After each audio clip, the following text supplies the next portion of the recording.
Hey Silver Hounds, let's take a look at some fairly standard silver sovereigns. Let's get into it.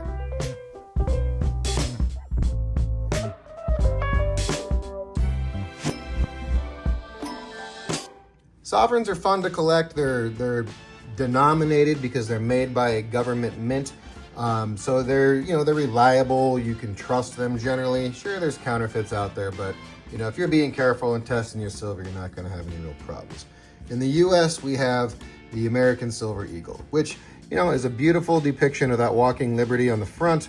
They're not the most well-struck coins out there in the world. Honestly, I think the U.S. Mint does a poor job relative to what we're seeing from a lot of the royal mints, but we'll see a few of those here coming up. Another classic is the South African Krugerrand. Of course, they're more well known for the gold Krugerrands, but they make them in silver as well.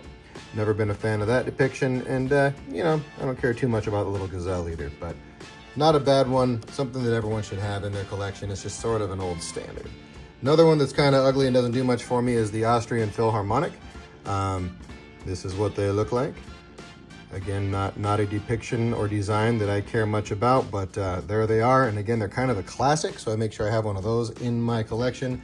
And then, of course, the Canadian maples. We're gonna have the Queen and now the King on one side, a maple leaf on the other.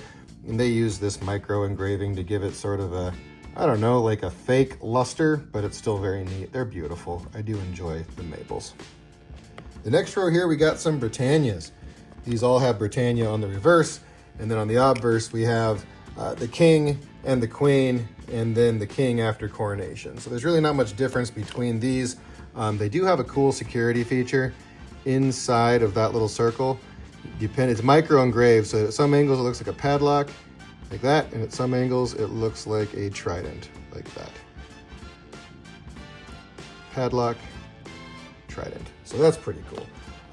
We have security features in the US as well. They remove one of the reeds each year on these and move them around, and I think that's a stupid security feature, but that's what we got. Australia, we've got our kangaroos. Those are pretty cool. And then we have some kookaburras. Perth Mint is always making beautiful stuff. So I like to pick up a variety of kookaburras. Oh, we got a queen and a king there. So those are neat. And then also, speaking of Australia, check out their lunar series. These rabbits are fantastic.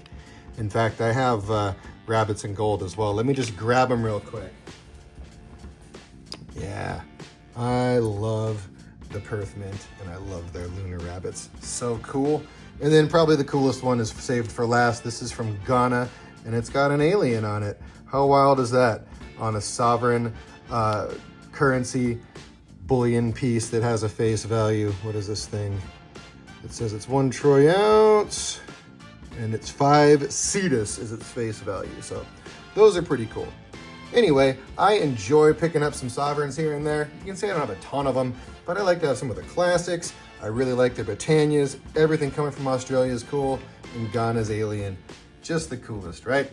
Okay, well, thanks for checking this one out with me, y'all. I will look forward to talking to you a bit more in the comments, and I'll catch you in the next one. Peace.